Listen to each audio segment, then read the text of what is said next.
So let's talk about the battle system in TemTem. If you're not familiar with this game, I recently posted a video giving a brief overview of everything, so if you want to watch that, I'll leave a link in the description below. So the alpha demo for this game actually came out this past week, so I've been playing it and getting to know the battle system a bit better, so I want to get into some of the details here and also talk about how they're removing RNG from the combat, as well as how it differs from Pokemon and what we're used to. So let's start with, again, like a brief overview of the battle system. Most battles in this game are going to be 2v2. That's the main focus. Some trainer battles are 2v1, and I've also encountered some wild TemTem battles where only one wild TemTem shows up, so then those are also 2v1. So now let's get into the 3 new game mechanics that TemTem is using so that they can get rid of most of the RNG or random factors in the battles. So the first thing we have is a stat called stamina, which is the 7th stat that your TemTem can have. So the other 6 are the same as Pokemon. So you have HP, speed, attack, defense, special attack, special defense, and then this new stat called stamina. So similar to all the other stats, your TemTem is going to have a base stamina value, which will increase with each level. So you actually need stamina to attack in TemTem. So each move or technique that you use will require a certain amount of stamina, which you can see on the move. It tells you exactly how much is needed. And if your stamina, say, reaches 0, then your TemTem will still be able to use those moves. So even if you don't have enough, you can still attack, but your TemTem's going to also hurt themselves after attacking because of overexertion. So this is very similar to how in Pokemon you have your power points or PP for each move, so you could only use them a certain number of times. And then what would happen is if all 4 of your moves you didn't have any PP left, your Pokemon would use the move called Struggle. So it would attack with the move Struggle, but then it would also hurt itself quite a bit. So this is very similar here. So once your stamina gets below 0, or if, say, you use a move that requires 10 stamina, but you only have 5 left, then you're going to hurt yourself as well. The more powerful the move is, the more stamina it's going to require. So TemTem recovers stamina at the end of every turn. But if you want to, say, recover more than that, because it's not that much, you can actually choose to rest that turn.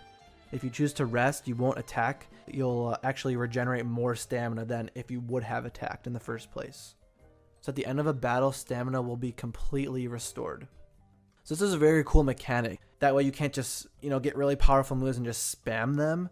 Pokemon kind of had this with like moves like Hyper Beam. You had to rest for a turn before you could attack.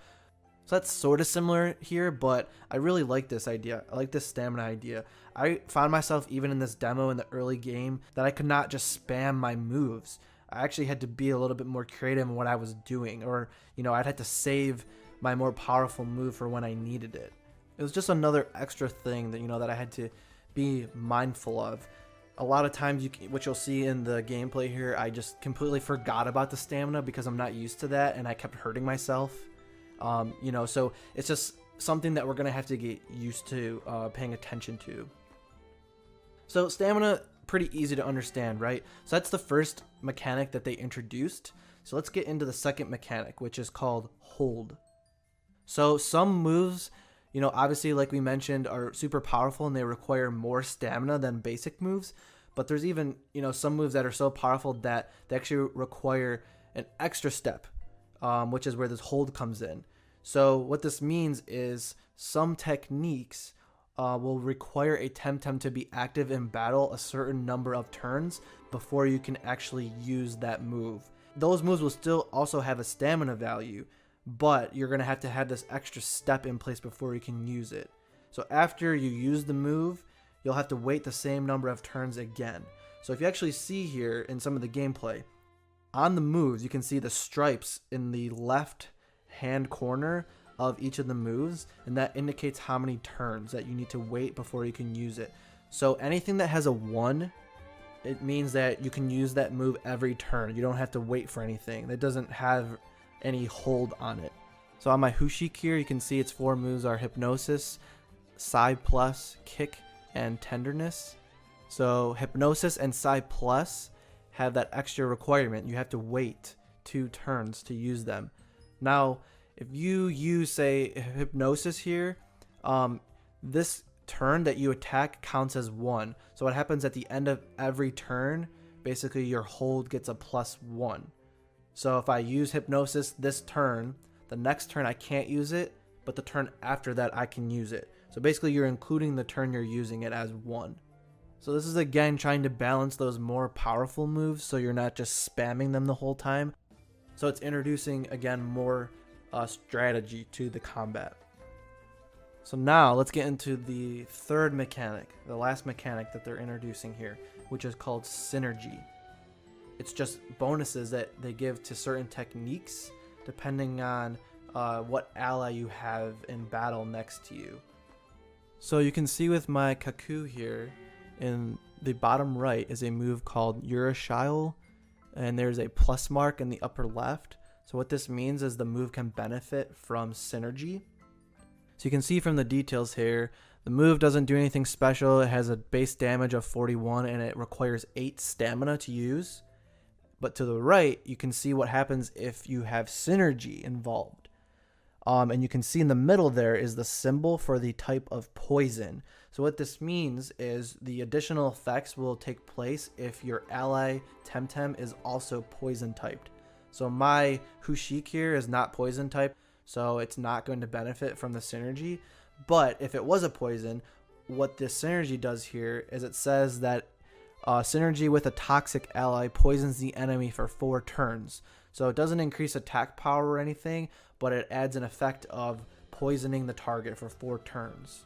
That's pretty cool. Some of the other moves that I've seen or they've talked about are Aqua Stone, which is a water attack. If you have synergy with an earth type, so this is not synergy with the same type.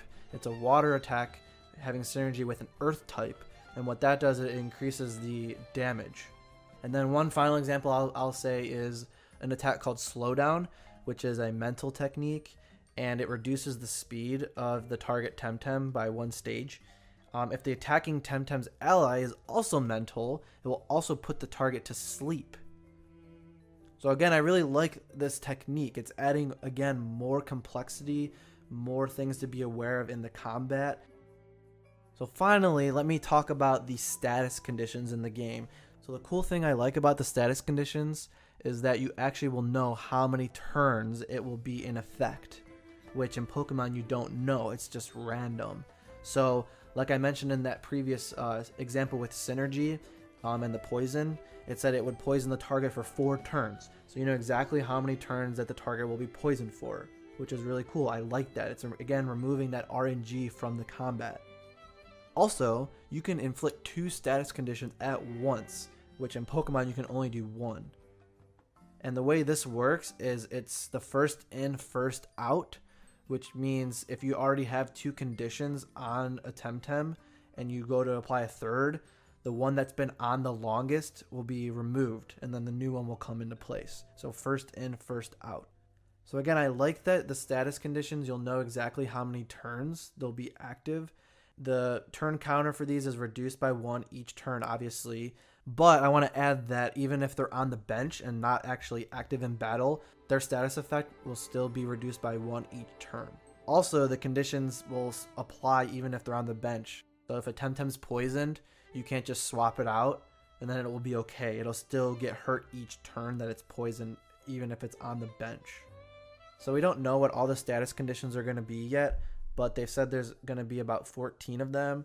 And the ones I know so far are poison, sleep, frozen, and I assume a lot of the other ones are going to be like Pokemon, but they've also mentioned something called invigorated as well as regenerating.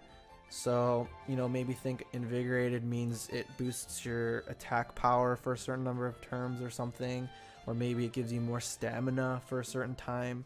And then there's also regenerating, which could maybe restore HP every turn for a few turns or something like that. I haven't seen them in the alpha yet, so I don't really know yet. but that's maybe what they are. Now, all these mechanics, I think they're going to be, fine-tuning them as they get feedback from the alpha. They're actually going to update the alpha content 2 more times before the game even releases. So I really think they're going to be using all this feedback to make changes to this and fine-tune it a bit. So in April, we're going to get another update to the alpha, and then next August, we're going to get the final update to the alpha before the game releases in September on PC only. So these are the details that we know now and what I've sort of gathered from playing the game a bit. So if you have any questions, let me know in the comments below and I'll try to answer them the best I can. Thanks, guys.